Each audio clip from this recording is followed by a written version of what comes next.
Welcome to the Romance Happy Hour. I'm Dawn Luedecke, and I'm here with Dylann Crush, Jennie Marts, and Alexa Martin, and we are here to introduce you to these wonderful authors. Today, though, I just wanted to let you know what I'm working on. I'm currently editing a couple of my backlist to self-publish. I also am currently on the bestsellers list on Amazon for my debut novel, To Tame a Montana Heart. It came out a while ago, but I just self-published it. And how about Dylann? How about you? Edits, and more edits.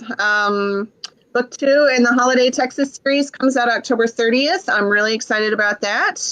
Cowboy Christmas Jubilee. And then I am working on edits for book 3 that will be out next summer. And I've got a little project going on Radish right now, betting on the bad boy, which has been kind of fun. And then I'm working on a self-pub series that will be out after the first of the year, to be determined. So Edits are always fun. Things are busy. All right, Jennie, how about you? Oh, can you see me this whole time? Yes. Oh, shoot. Well, hi, everybody. I'm just working on stuff. No worries. So just what I'm working on right now, or introduce myself? Both. What you're working on, introduce yourself, what you're going to give away. Okay. Okay, so I am Jennie Marts, and I write stories filled with love, laughter, and always a happily ever after. I write Western romance, romantic comedy, hockey romance, and a cozy mystery series. So kind of a little bit of everything. And I currently have 5 different series that I write in. And the newest one is the Cowboys of Credence, and it's kind of a mashup of 2 of my favorite genres. So it features 3 brothers from Colorado who are hockey playing cowboys. Yes, you heard me right. Hockey playing cowboys. Yes. They're awesome. Yeah. Awesome hockey playing cowboys. One of those books is Caught Up in a Cowboy. It came out in May. This is what I'm going to be reading from tonight. The next one in the series is You Had Me at Cowboy, and it comes out next month. And it's my 23rd published book. So I am hybrid, indie, and traditionally published. Congratulations. Thank you. You're almost to the big 2-5. Isn't that like the golden anniversary? No, well, I'm writing the 24th one, I think, right now, which is the 4th book in this series. So I'm getting real close. Awesome. All right, Alexa, do you want to introduce yourself? Sure. I am Alexa Martin. My debut novel, Intercepted, came out in September. Woohoo! Sports romance. I was an NFL wife for 8 years, and so it's kind of part of my experience mixed with a lot of my in-depth research of reality television mashed up too. I'm working on edits for the 2nd book in the series, which will be out in April, I think. Really excited about that. That's awesome. What's the title of that one? I think I saw the cover. The 2nd book is Fumbled. And you did you have a cover reveal for that? I think it was more of just like, it's here. Oh. Alexa, Dylann, and I are all agency sisters, and the more I see Alexa tweet, the more I know that she's our soul sister as well. Yay! And what else was it the other day? I saw something, but about my kids or wine or both. I was going to say, was it the wine? Oh, essential oils. You just got essential oils. They came in the mail, and my kids are just like, "Mom, are you getting the oils again?" I was like, "Yes, I am. Don't you love them? Appreciate the oils." Yeah, I'm all in now. Awesome. All right. I have a drawer of oils. Yeah, so excited. All right. So today we're gonna start with Jennie, and she's gonna read from her book, and then we're gonna chat with her a little bit, and after that we will hear Alexa's, and I can't wait to hear both of these books. They sound amazing. Jennie, do you want to So you go ahead and take it. Sure. So I am reading tonight from 2 different books. So first I'm going to do just like 5 minutes out of Caught Up in the Cowboy. And then I'm going to switch and just do a quick little snippet out of What to Do About Wednesday, which is the 7th book in my Cozy Mystery series. Can you hear me okay? Yep. Perfect. Okay. Yep.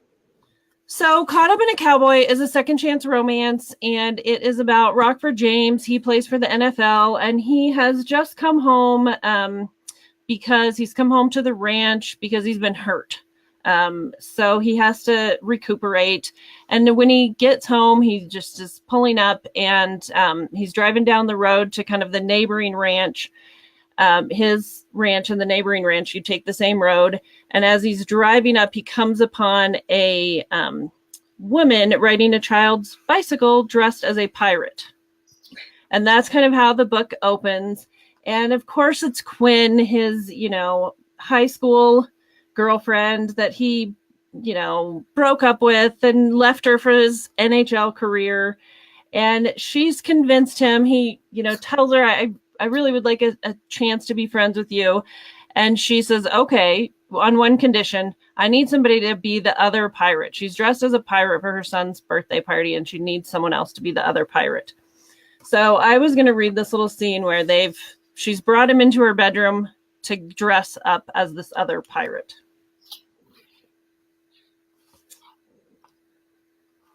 And I have to wear my glasses because all of a sudden I can't see anymore. That's what happens.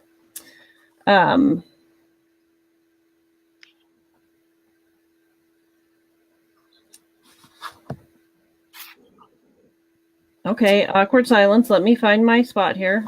Sorry. Would you like us to act it out for you? We can start. Please do. Oh, shoot. I loved the pirate scene. That was hysterical. Okay, hold on. I just had the page. I must have, as I was looking, okay, right here. All right. So they just went into her bedroom. And he's saying, you're still in your old bedroom. You've got rid of the pom-poms and the boy band posters. Pushing the door shut with her foot, she dropped his hand as if it were on fire. That's because I'm an adult now and a mom. I have my own boy, and he's the one I cheer for. Memories of Rock being in this room with her flooded her mind, and her heart ached.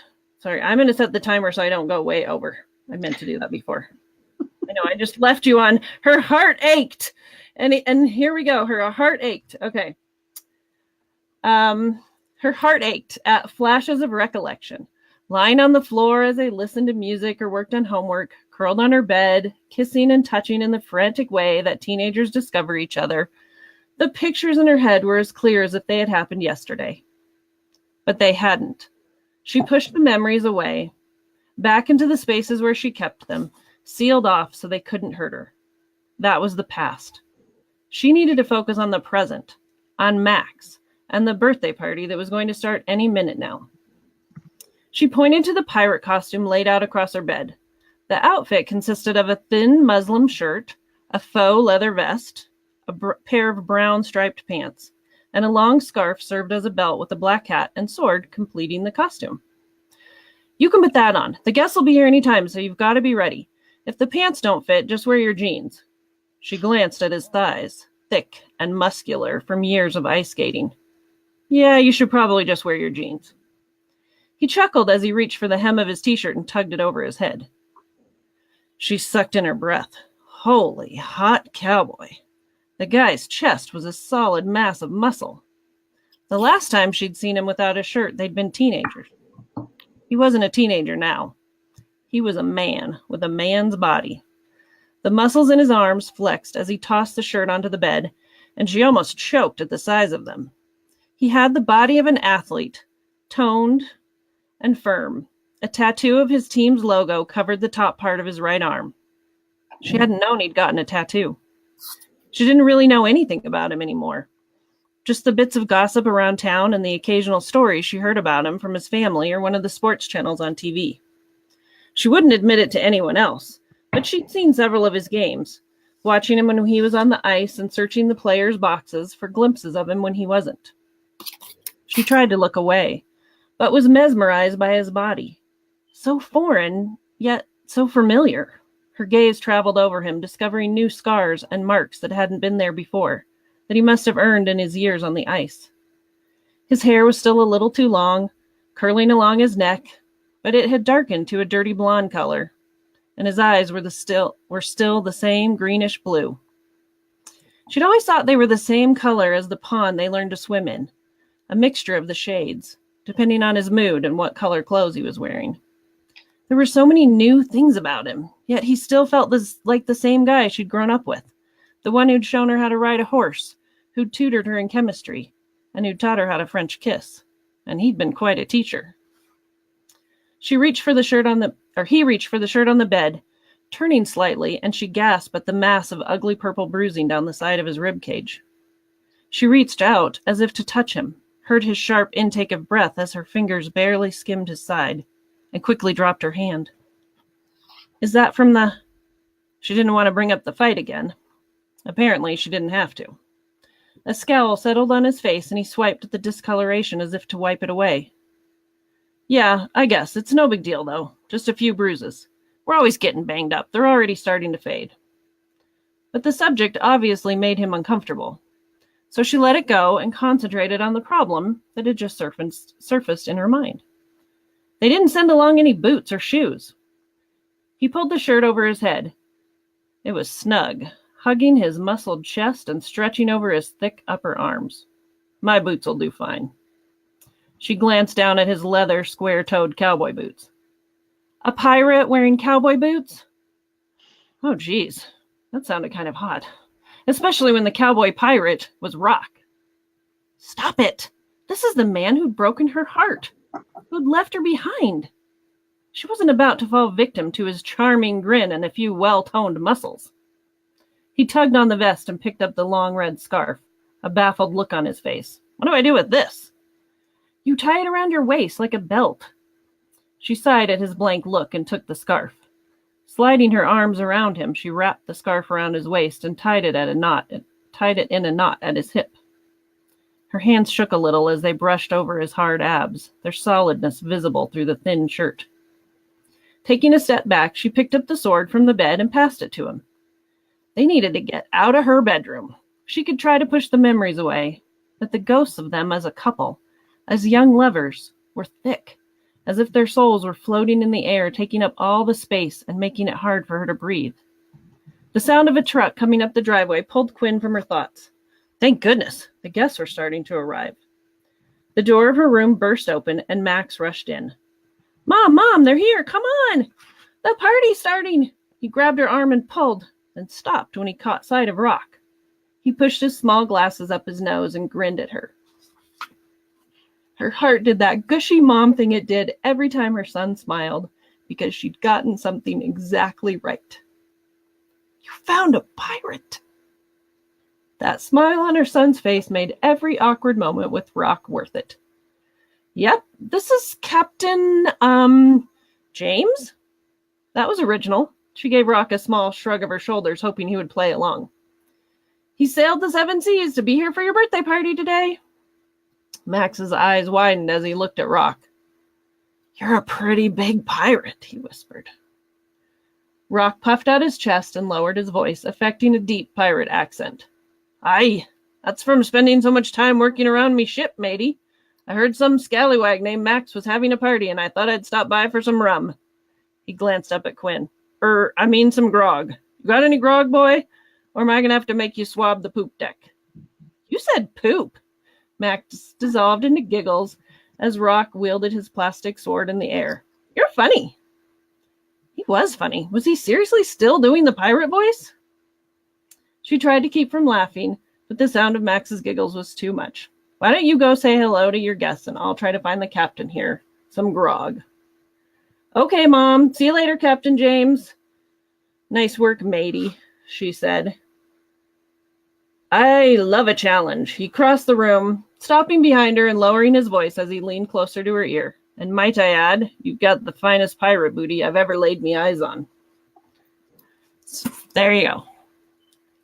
So that is from Caught Up in a Cowboy. Just a little fun flirting in pirate lingo is how that book starts.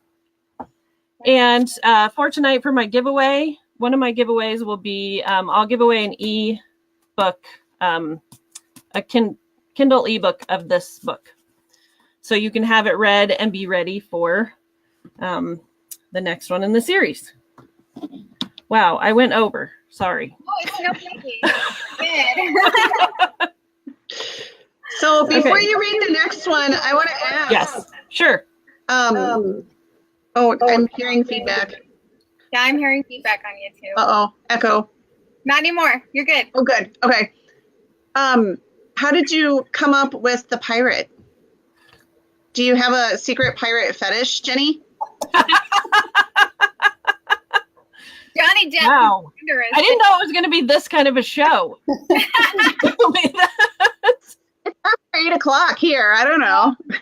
No, I have a cowboy fetish and a hockey player fetish, but the pirate was just a bonus. Just asking.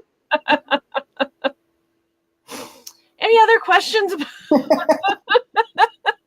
I'm going to let somebody else ask a question now. Okay. Where do you?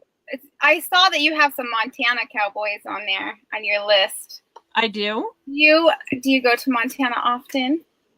So my husband and I, when we graduated college, we moved up to a little tiny town called Fort Benton, Montana, and it's kind of between Great Falls and Havre, if any of you are Montana folks. And yep, so if you know about Fort Benton, he was a lead river ranger on the Missouri River, and we lived there about 4 years. And the town has like 1,200 people in it, and I'm also from Kansas, from another little town of 1,200 people. So the Hearts of Montana books are set in a little town called Broken Falls, Montana. And tucked away is the story of a city girl who inherits this farm in small town Montana. And when she gets there, she finds a lonely teenage girl, a goat named Clyde, a super cute cowboy, and a place she can finally call home. Ew. And I just love those Montana books. Yeah. They're really, so I miss Montana, but I'm a Colorado girl now. So is Alexa. Yep. Alexa, you're from Colorado too? Yeah, Denver, born and raised. Oh, nice. I'm in Colorado Springs, so we're just... Oh, fun. We were just there the other night. My husband is now, so it's kind of disgusting. He's now the head coach of the high school where we met at. And so they played in Colorado Springs the other night, so we were all up there. Oh, cute. Games, yeah. Oh, cute. That sounds like a romance novel waiting to happen. I know, right? I know, right? Yeah, that's what I was just thinking. Sorry, guys. I'm sorry. It's actually my life. after she reads hers about her romance. Oh, yeah. Yeah. So we'll see. So back to Montana. Sorry. Yes. I'm a Montana girl. So Nice. I love we had some Danica Winters last time. She is from Frenchtown. She lives in Frenchtown. From Missoula. My family's all there. My mom's here. She can't figure out how to comment. But she is watching. She's the Jeep down there. She's in Hamilton. So, yeah. You're in Missoula? Missoula, Montana, yeah. That's where you are? One of my best friends lives there. Oh, really? Yeah, her husband's a coach at the college there. Oh, really? That's awesome. That's cool. My sister graduated from. She was a Grizz. Oh, okay, yeah. Yeah, that's really awesome. Yeah, my mom's gonna kill me for. Oh, it looks like she got off. I think she better still be there. So, do we have any questions from the readers for Jenny? Yeah, Linda just wanted to know if it's a series or a standalone, and I told her that it is a series. Your Cowboys. Yeah. So the first one is out now. The second one is November 27th, but it's up for pre-order, so you can pre-order it now. It's You Had Me at Cowboy. It's this middle brother, Mason, and oh, I love that. I love that story too. It's really funny, really curvy, quirky heroine that's just fun and cute, and I just adore her. It's a really fun story. And there are 7 books scheduled for that series right now. Woohoo! So yeah. Are they all hockey playing Cowboys? Are you going to run out of hockey or run out of Cowboys first? I don't know. Hockey probably. I don't know. They're all going to be Cowboys. Okay. There's Cowboys in my heart. So. Yeah. Did you have another book, Jenny, that you were going to read? Oh, I did. I was just going to do a little short excerpt. So my other series is called The Pleasant Valley Page Turners, and it is a series about a group of women in a book club, and they search for clues and romance while eating really great desserts. And it's a really fun, I like to call them cozy comedies. So they're like romantic comedies mixed with cozy mysteries. And every book is a standalone, but it features all the same characters. So Edna is the kind of kooky 84-year-old, funny little old lady who's always coming up with harebrained schemes and getting them in trouble. And then the Cassie and Sunny and Maggie are kind of the high school roommates that are now middle-aged moms. And Piper she started out in the first book, she was a senior in high school. And in this book, she's going away to college. And they're always going undercover and doing all these fun things. And so this book starts out on Piper's very first day of college, and she comes home to find her roommate murdered. Ooh. And that is not a good way to start your first day of college. And she's found the body. She's called 911. Mac, the cop that's throughout the whole books, he's there with her. And the cavalry has just arrived. So the page turners have just arrived to help Piper out. And Edna is kind of she considers herself a CSI watching, crime fighting, kind of a murder she wrote, I guess, aficionado.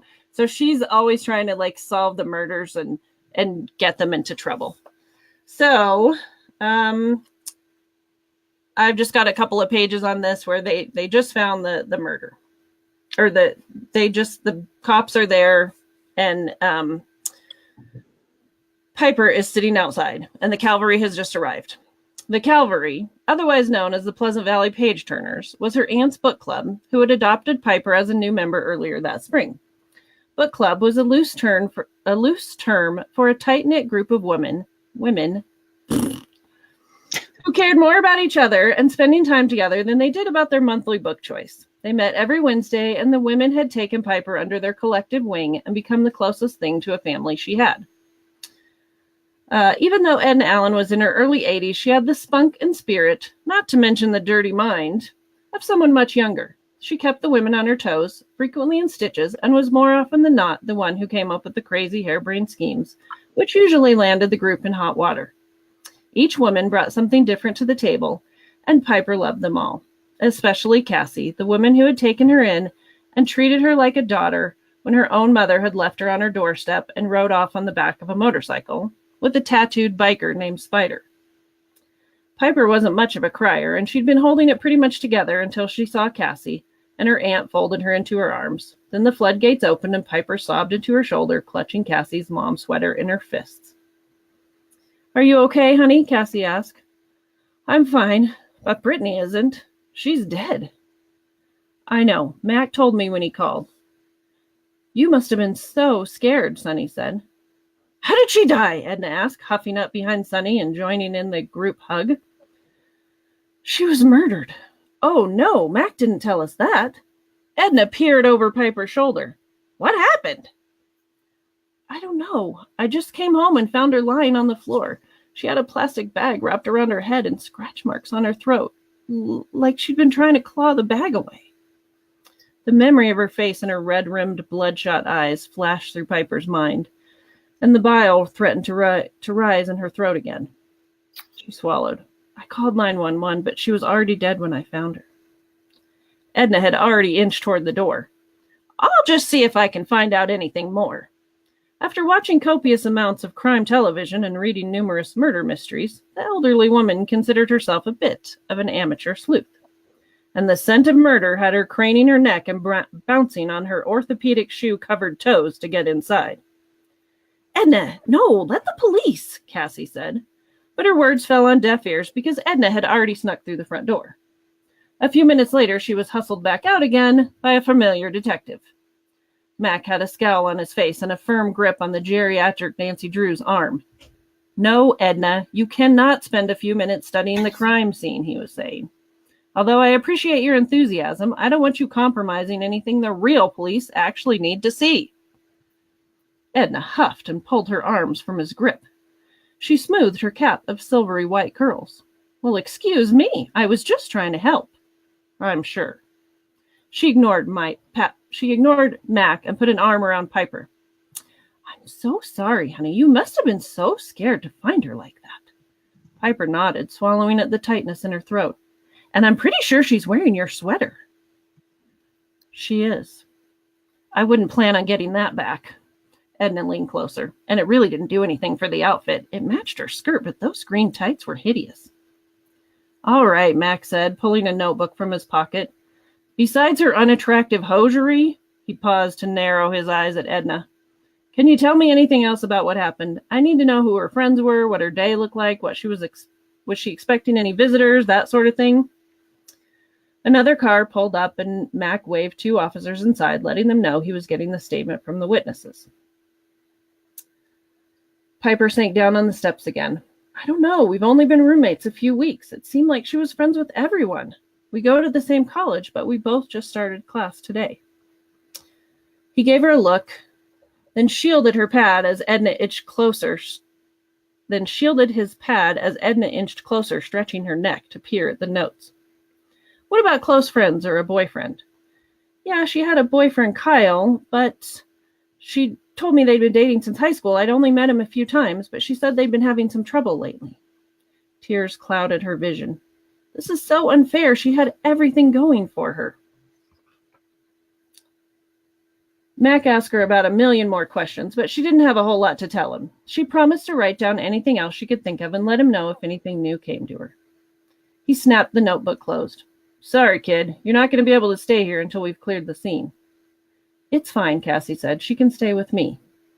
"But what about my books and my clothes, and how am I supposed to get to campus? I still have to go to class and get to work."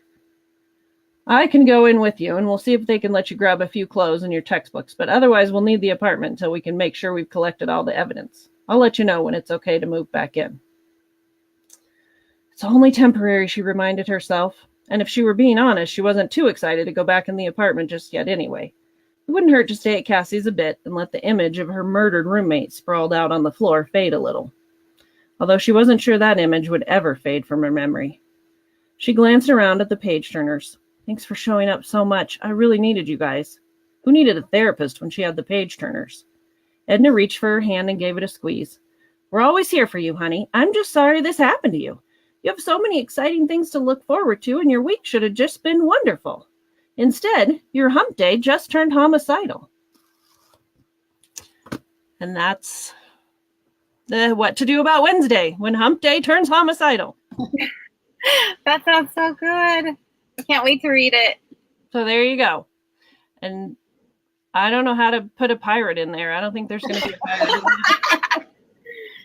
So Jennie, real quick, I saw that you're a USA Today best-selling author. Yes, ma'am. Which book did you write that made it onto the list? So I have a series of hockey players, the Bannister Brothers series. And the first one is called Worth the Shot, and it's Bane Bannister. It's a Christmas book, and that's the one that hit. Yay! Yeah. Oh. Congratulations. Thank you. Those are romantic comedies. Icing on the Date and Skirting the Ice are the next ones in those series. And Icing on the Date is probably one of my most favorite books that is about a hockey player and a cupcake baker. And it's really, they have a lot of fun as he helps her make cupcakes. And there might be a scene about strip foosball in that one. And so. Yay. That sounds so good. There you go. It's called Icing on the, what is it? Icing on the Date.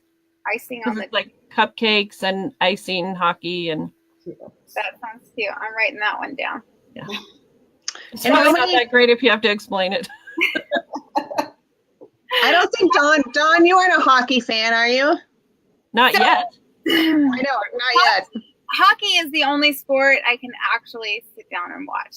I don't know why, but I'm not a big sports person. But even in high school, we used to drive to Helena and go watch the hockey, what is it, like minor league hockey teams there.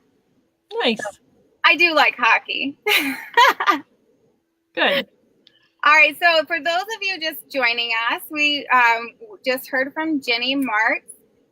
She's a USA Today bestselling author, and she writes hockey cowboy books, and sometimes together. And next up is Alexa Martin. Alexa, do you want to take over?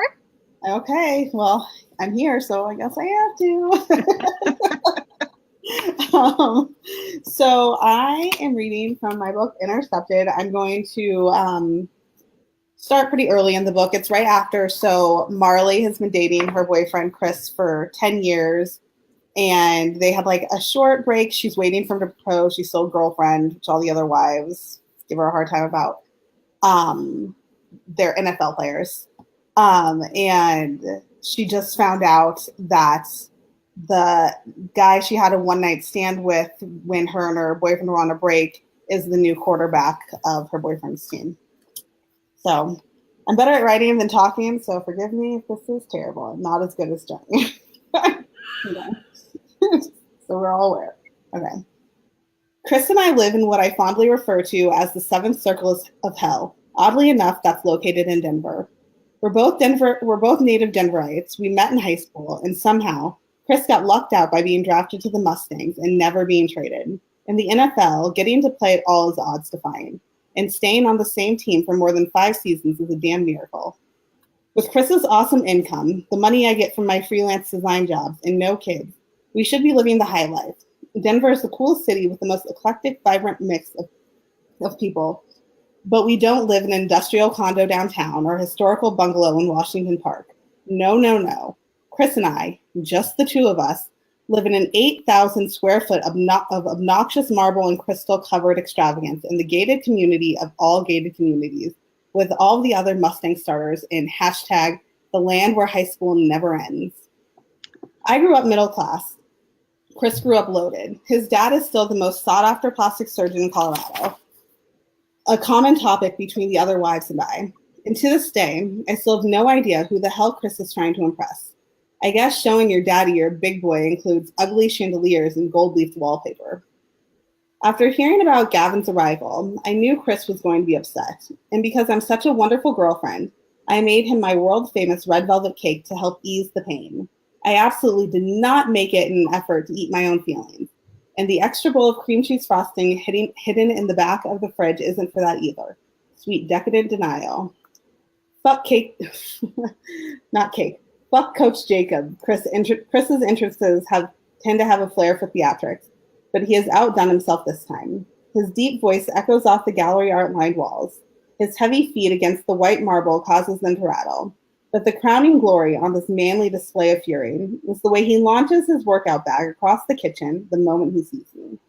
Almost as if in slow motion, I watch his Nike bag soar over the island into my favorite teal cake stand, holding my beautiful, ice perfection, world-famous red velvet cake.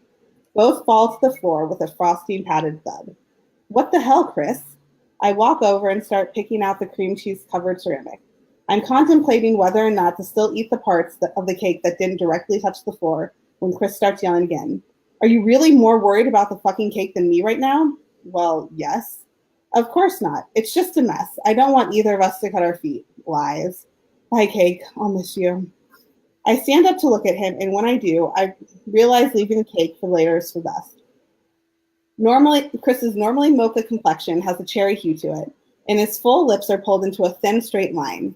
If I didn't know him better, I'd think he was about to cry. Holy shit, are you okay? No, I'm not fucking okay. That piece of shit Jacobs brought in another quarterback. Fucking Gavin Pope. Even the guy's fucking name is pretentious. His eyes are focused on the coiford ceiling, and his hands never stop roaming his not quite bald head. In all of my time knowing him, I've never seen him so worked up over football. Kevin and I were solid. I was his receiver. With him throwing me the ball, this was going to be my biggest contract year yet. And that rat son of a bitch knew it. He didn't want to fucking pay me. He thought bringing in some pretty boy was going to stop me. Fuck that. He's got another thing coming. I thought Pope was supposed to be good. Not like I'd know, or that I've looked up his stats once a week, every week for the last 4 years or anything. It's not about him being fucking good, Marley. His attention snaps toward me. It seems he didn't appreciate that little tidbit. Do you listen when I talk to you? First of all, yes, I do listen. Second, check yourself. I get you're pissed and taking it out on Nike bags and innocent baked with love cakes, but you will not take it out on me. I'm not Jacobs. I didn't make this trade. I want to help you, but not if you're acting like this. Not if you're acting like I'm the enemy here. Hashtag 99 problems, but Chris ain't one. Fuck, I'm sorry, Chris says. He looks properly chastised, and resisting the urge to dust dirt off my shoulders almost too much for me to handle. This was going to be our year, baby. I was going to be the #1 receiver in the league. We were going to fly to Hawaii so I can play in the All-Star game. I was going to get the franchise tag and the contract we've always dreamed of so we could start our family the right way, on top. Now Jacobs is putting it all at risk. I hate the way the dormant butterflies always take flight the second Chris mentions starting a family. If he was waiting for money, he could have proposed 6 years ago. But instead, every year passed without an engagement ring, and another item added to his pre-marriage bucket list. But at last, Chris is nearing the end of his list. Plus, a few weeks ago, one of my rings went missing, and when I asked him about it, he got all jittery and nervous. I've wanted to be Mrs. Chris Alexander since I was 16, and now, nearly 11 years later, the time is almost here. What can I do? There has to be something we can do to keep you at the #1 spot. Stepping over the long-forgotten mess on the floor, I make my way around the kitchen island, or more accurately, the kitchen continent, to Chris and wrap my arms around him. I've always loved how when I hug him, my head rests right above his heart. There is something you could do. I invited the wide receivers over next Tuesday. It'd be great if you could make dinner. Of course. Should I make Nona's lasagna? Is TK coming? He loved it last time. Between the circles he's drawing on my back and the rhythmic thumping of his heart beneath my ear, I'm at serious risk of falling asleep in his kitchen. Sure, but make double, because I invited Kevin and Gavin too. I pull back from Chris so quickly you would have thought he told me Jeffrey Dahmer was coming for dinner, even though Gavin has eaten me before. Damn it, don't go there now, Marley. Ooh! Wow. Yeah, well, that's it. You guys couldn't see Jenny's face at that line because she wasn't on the screen, but that was pretty good. That was funny. I kind of couldn't get past the ruined red velvet cake because that's my absolute favorite cake ever. Mine too. I felt like that gave the proper punch to how it was. Because not every red velvet cake is created equal. And I've tried a lot of them trying to find the one. So yeah, when you have a really good red velvet cake, that is serious. No, that's a waste. What's going on?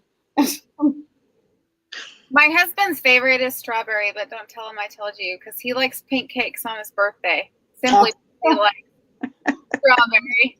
My husband likes the strawberry ones too. And so one year I found this homemade strawberry cake and it took me forever to make. And then the next week or something for my birthday or next month, he made me one, but a boxed one. No, I didn't even like strawberry cake, but it was better than the homemade one I made. And I was so mad. What is this? So we don't do it anymore. Funny. Betty Crocker has been making cake for a long time, so I think she's figured it out. Touché. Right. I will say, though, my 12-year-old was distraught when she recently learned that Betty Crocker was not a real person. She was devastated. What do you mean she's not a real person? Yeah, I was like, I don't want to. No, they made her up. What? Really? Yeah, she's fictional. They made her up. Betty Crocker is not a real person. I didn't know that. I'm gonna have to Google that now. Not right now, because then I'd be my head down. But I'm gonna Google. Okay, Google. Crocker. Google. Yes, Google, and let us all know afterwards. Maybe I'm mixing her up with someone else, but I'm pretty sure it was Betty Crocker. Like Martha Stewart for sure is real, but Betty Crocker, I think. Betty Crocker, no. I don't know. Maybe somebody will jump in on the chat and tell us if Betty Crocker was real. I'm pretty sure she wasn't. My mom will. She jumped on here for a second and then told me I was in big trouble now that she could type. And then, I told her to bring it on, and then she couldn't type again. Mom, is Betty Crocker real? I don't know. I'm going to Google it. Yeah, Betty Crocker is a brand and fictional character. See? Told you so. Told you so. Right. That's me. I'm the dream crusher. All of you people that wanted to grow up to be Betty Crocker, it's impossible. Shattered. All right. Well, I feel like we've spent too much time talking about cake, and we should talk about Alexa's book. Yeah. So, Alexa, I did have some questions here. Sarah Lee is what, Mom? Real? She just told me that Sarah Lee is. So, Sarah Lee is what, Mom? Real or fictional? Okay, sorry. We digress. Alexa, so are NFL wives really like the mean girls in your book? I mean, I'm sure there's like one or two, but the ones that like I knew were the most amazing group of women. I'm still friends with most of them to this day. Like my friend that lives in Missoula, and no, they were great. I mean, and I was a toddler when Derek, my husband, first entered. I was like 19 when I moved out there. Like I couldn't even like drink with them. But they'd be like, "Oh, do you want to come with them? Do you want to come to the mall? You want to go shopping? We'll drop you off before we do the grown-up stuff." They were wonderful and amazing. Yeah, it was like that was the whole Real Housewives section probably of my book. But you gotta have conflicts. So you gotta find this somewhere. Who did your husband play for? Can you say? So many. Let's see. Baltimore, then Green Bay, then New York. So I have to like do it. Then the Patriots, and then the Bears, Chicago. So when were you on the? So did you live in all those towns? So I lived in Baltimore. We lived there for 3 years, and then he got traded to Green Bay. Actually, I was 37 weeks pregnant, and he got traded. And so I had to drive. My mom flew out to Baltimore, and me, her, and my 18-month-old drove from Baltimore to Green Bay. And then we lived there for 2 years. Then we moved back. We bought our house in Colorado. And we moved to New York, which is actually New Jersey. The Giants play in New Jersey. Well, so do the Jets. But we lived there for that one season. And then I was just like, nope, the kids were getting older and they were in school. I was like, we're not doing it anymore. Come home for the long weekends. We'll see you in the off season. Yeah. So when you worked for the Patriots, that's Boston, right? Yeah, it was not in Boston though. It was like the suburbs. Yeah. So did you live there? No, me and my oldest went to like visit him for like 1 week, but no, we didn't go. They were getting older. When did he play for the Pats? For the Packers? The Patriots. The Patriots. Oh gosh. I don't know the years. It was just one season. Yeah. Some time ago. I was just asking because we used to be stationed in Boston, so we spent 7 years there. Yeah. So it was like they're big on their sports. I mean, like the Red Sox, when they were they had the what is it? The curse, like reverse the curse, reverse the curse, and then they won. And there were literally riots. They like pushed cars over, and sports people died. Every time a sports team wins in Boston, people die. Yeah. Acceptable protest or whatever riots that they have. We'll go on that tangent, but yes, I know they get crazy for sports teams wins. I'm like, yeah. Alexa, is that the first in a series? Are there other books in that series? Yeah, that's the first. It's in the 3-book series. So Gavin and Marley are in the first book, and then TK and Poppy are the second book, which is Fumbled, and the third book is Maxwell and Bren, which is Blitzed. Yay! Oh, cute. I like your titles. I love those titles. Super cute. So how did you decide to start writing? What inspired you to start writing? Something that didn't involve cleaning up after my children. I have been a stay-at-home mom since I was, since I had my son at 20, I think. Yeah. And I wrote a blog, and so I kind of liked writing. And then I read 50 Shades of Grey, and I just started like devouring all the romance books. And then like I was reading one book, and I was like, wait, I want to write a book about something. I don't know. And so I just went home, and I went down to my basement, and I put a password protected account on the computer so nobody could read it.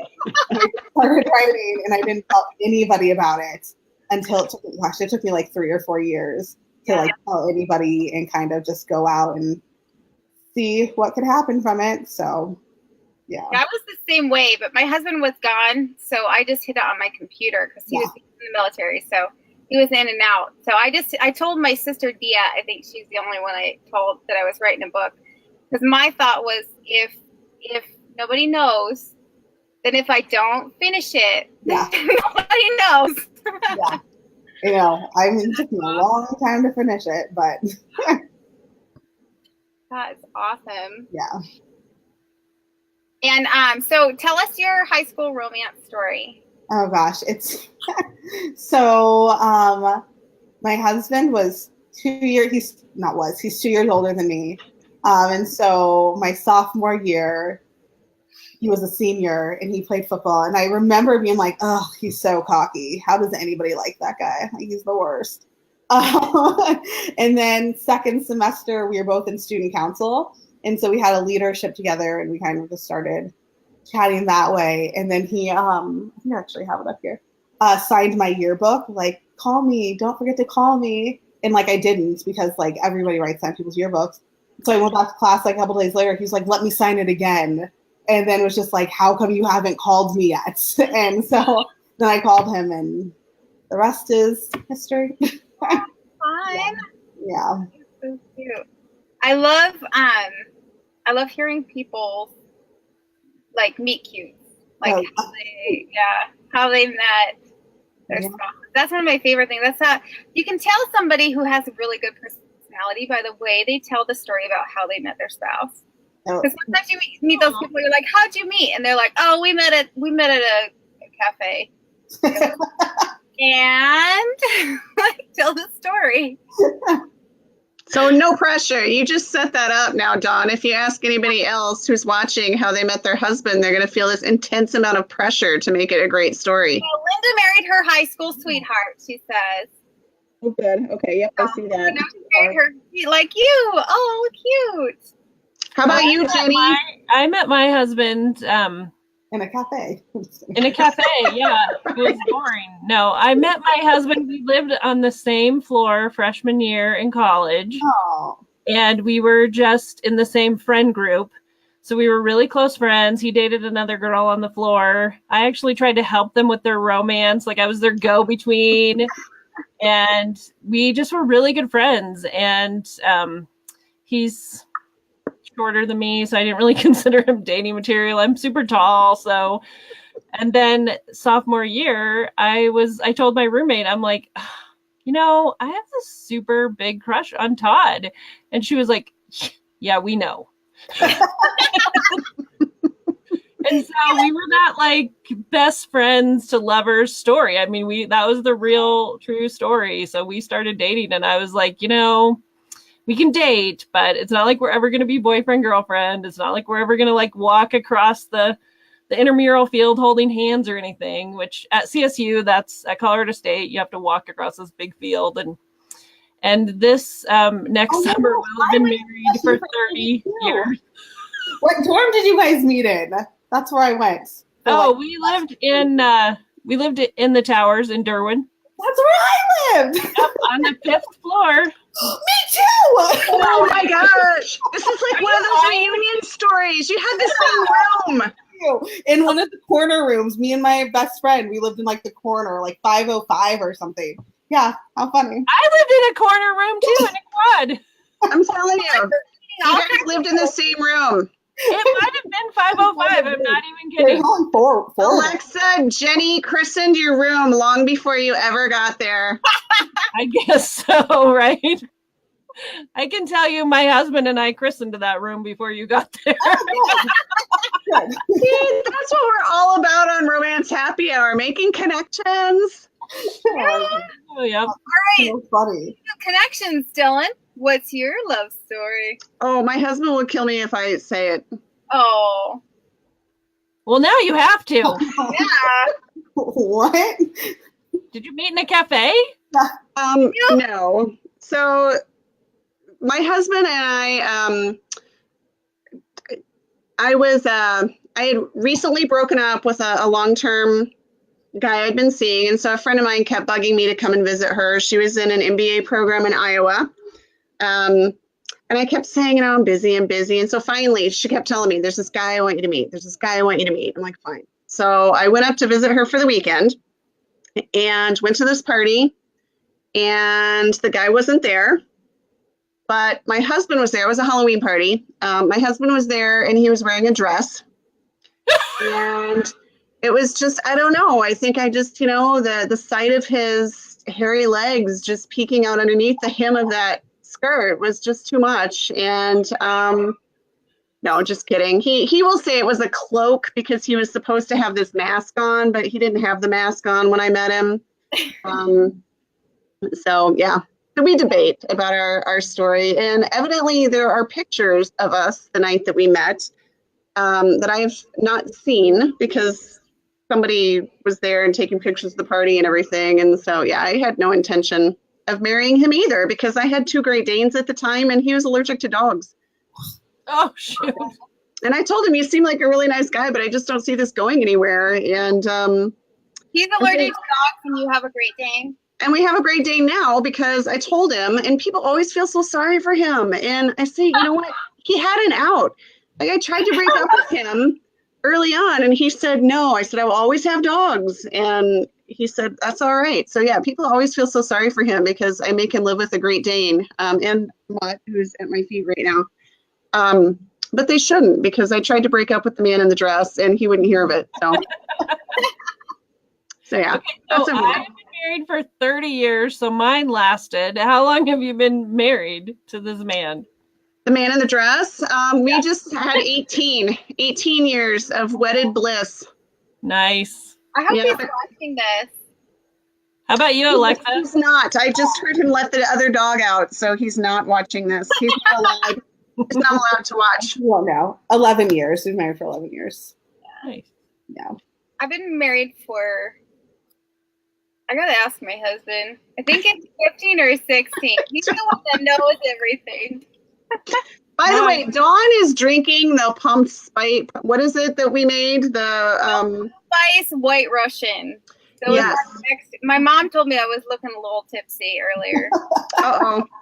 Dawn is a serious lightweight and was drinking the drink. I'm drinking tea because I'm getting over a cold that my husband gave me. See, he's just still so giving. So I'm getting over a cold. I saw Alexa dipping into the wine there.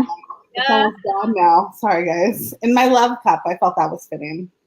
And do you have the subscription? Because I keep seeing on social media where you're unpacking boxes and boxes and boxes of wine. I'm wondering how large your wine cellar is. 3-year-old unboxed my wine because I'm a really good mom. Oh, We call that mommy juice in my house. She's just, I've always made it together because she's just very cute. But yes, no, I have a subscription for like the Wine of the Month Club, so this is the best wine because it was free wine. Linda says she beats us all because she's been married for 39 years on October 20th. That is impressive. Oh.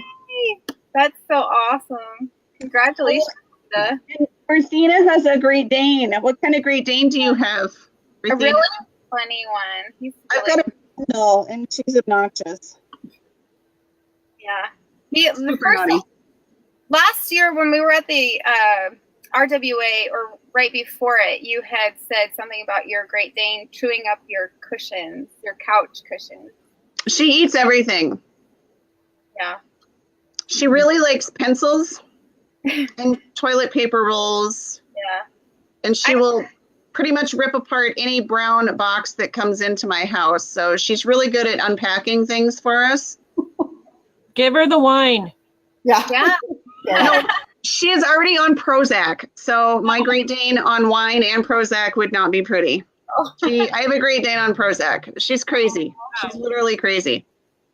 I have a little Mastiff, and her favorite chew toy are logs for the fire. She's destroyed a porch before, and she'll just sit there when we're camping and just chew on a log all day long. Yeah. Jessica's here. Hi, Jessica. I saw Jess.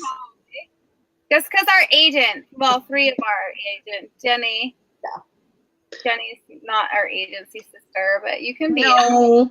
Jennie is my Sourcebook sister. We're both at Sourcebooks. Sourcebooks. Okay. No. See, I'm related to everyone. I went to the Sourcebook signing at RW. It was my first RWA. And I went to that signing, and it was like Sourcebook. Who else was with it? It was like 2 of them. Who was on the other side? I don't remember, because it was my first signing too. So I was kind of. It was my first Sourcebook signing too. Oh my God. Really? It was huge. It was. I don't know who was on the other side of us. Whoever it was, they were really good. I don't remember. Like Alyssa Cole was there, and yeah. So I'm trying to Kensington. It was Kensington. Okay. Oh, I It don't know. was so huge and amazing, and I literally was hyperventilating the entire time. I was like, there's so many authors and free books. And I was hyperventilating when I came to try to get your book because, oh my gosh, girl, your line was all the way around the room, and you couldn't breathe in that room, and yeah, that was I counted ahead, and they were going to run out, so I found my book elsewhere. Thanks. I think you texted me that, or I saw it on Facebook or something where you were like, I'm trying to get Alexa's book, but I can't. I can't get there. I get claustrophobic like that. That's too many people. Yeah. But no, RWA is great. Yeah, I saw Jennie there. Yep. We Yeah. got to hang out. That's where we met. So Jennie, what are you in stores, or is it e-first mostly for you? No, so I write indie, and then I also write for Entangled Publishing.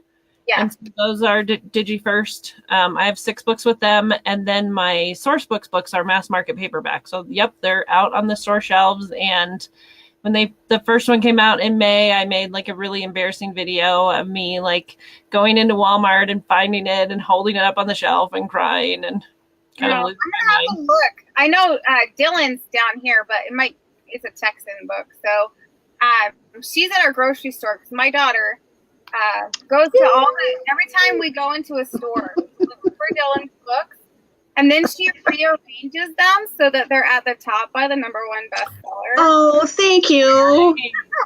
I'm like, what are you doing? She's like, Dylan's wasn't visible enough. And then she'll start rearranging the shelf. I'm like, that's why I love you, daughter. Just don't get me in trouble. Tell her not to put me in front of Stephen King or something. I don't want his people to come after me. All right, I'll make Thinking that I have my minions all over. Well, I did a little contest where I had people go around and try to find it and take a picture of themselves holding it. And my favorite one was Airport in Billings. Someone found my book in the airport in Billings. And that was and Sam's. It just surprised the heck out of me that we were in Sam's. So Dylan, you probably have the same stuff, but HEB.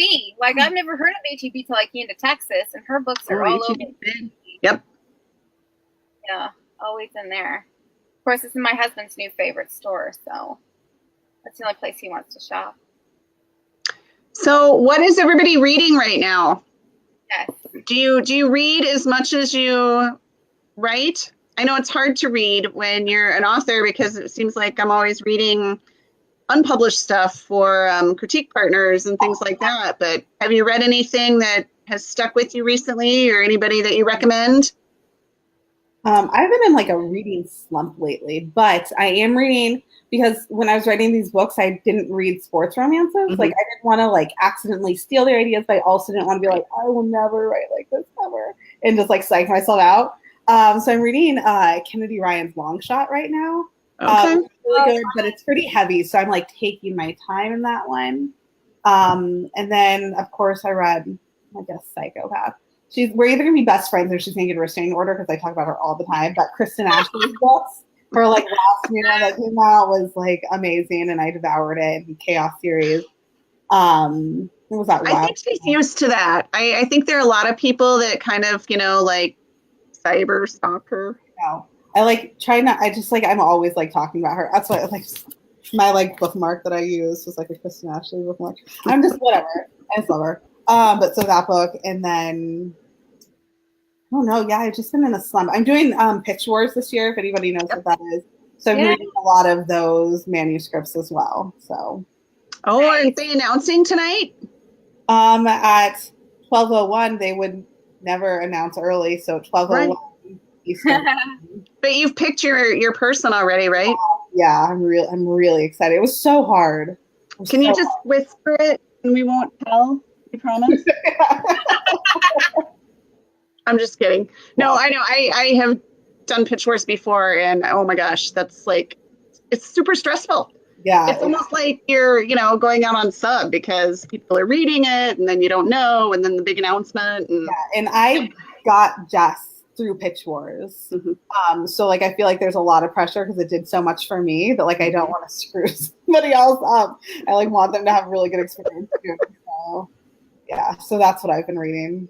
Cool. Yeah. Alexa, Linda says that Tony Aleo writes sports romances. Yeah, she writes hockey ones. She writes hockey. Mm-hmm. And she is really neat. I just met her at RT this year, and oh gosh, I just adore that chick. I love that series, the hockey one. She has one that was like was it Secret Baby or Surprise Pregnancy? Whatever. That whole series was so good. Yeah. And then she like branched off into like college teams too. Hockey players. I really like her.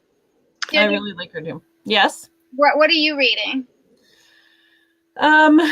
So right now, I'm kind of, it's really hard for me to read because I'm on deadline and don't tell my editor, but I'm way behind. Hopefully she doesn't watch this video. Who's your editor again? Don't pretend like you didn't hear that. My book club just finished Educated, that Tara Westover book. The book that I loved this year, my favorite book, and I think I'm totally behind the times because everybody else has been reading it and Netflix just came out with the movie, but the Guernsey Literary Potato Peel Pie Society. Oh my gosh. I loved that book. And I thought her storytelling was just masterful. The way that she told this, like this book is written as a series of letters. And if you have not written it or read it yet, if you haven't written it, I wish I wrote it. I wish I would have written it. If you haven't read it, I just really, really enjoyed it. And I just started it and finished it in, I don't know, so I think a day and a half or something. And I'm reading The Last Mrs. Parrish, and I'm probably, I don't know, I just started yesterday. Did you watch the movie on Netflix yet? Yes, I did. Oh, I did watch it. And I would say, so I loved the movie, but I would say read the book first because it's different. They changed it up quite a bit, but it did have my most favorite line in it at the end. And so I'm glad they kept that in there. And the guy they had was super duper cute. Yes. So he was cute. It was good. But read the book first. Well, it's 9:03, ladies, so we're actually 3 minutes late. So we're gonna have to log off. But we've had so much fun with you guys, I guess, because we're going over time here. But Dylan, did you want to take over? No, but I will. So next month, or it's not next month, the 25th. 25th of October, we are going to have Emma Brady and Victoria Pinder. So tune in for that. And then if you two have giveaways, what we'll do is just we'll get your social media links up in a post after this. And then if you just want to pick a random commenter that has followed you on whatever social media links we put up. If that works for you, we'll just do it. That's how we've done it in the past. We'll just do it that way. And so yeah, I just want to say thank you so much. This has been so much fun. Thank you, Alexa. We've had a really good time. Alexa, I am amazed that your children did not come back. I know right before we went live, your little one was hopping in, and oh my gosh, I have my door locked, and my husband is like guarding it. So my husband's at football, so stupid. Yeah, my husband took my kids out of the house. I have 3 dogs here, and I had to shut the door because otherwise I would have had 3 dogs all coming around. My dog is under my desk. Yeah, I don't know. Hopefully they're all okay up there. I just kind of feel like if I opened up that door, they would all come in, but I'm not going to get up because I looked really great from like the waist up, and I'm wearing sweatpants and slippers from the bottom down. Oh, I have on my fuzzy PJ bottoms, my Supergirl pants. So. Yeah. My husband's pajama pants. I'm still dressed good from the top up. Yeah, that's what I did. I told my kids, I'm going to be fancy from the waist up, but I'm going to be in my pajamas, and they'll never know. Yeah. But now I gave my stuff away, so maybe next time we just need to wear pajamas. Yeah, just so your readers know, I'm always hanging out in my pajamas. All the time. That's all right. Well, thanks for being here. Thanks for being here tonight. We've had a blast, and we'll make sure that we put the links to the books that you read from and all your social media links on the Romance Happy Hour page, and that way people will know how to find you. Great, thank you. Thanks for having me. All right. Bye. Thanks. Bye. Bye.